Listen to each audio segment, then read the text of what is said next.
Untuk dua model orang seperti ini boleh Anda hasad, dengan nama lain ghibthah.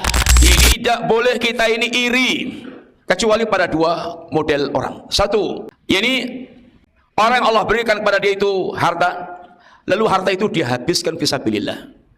Hartanya dia habiskan fisabilillah.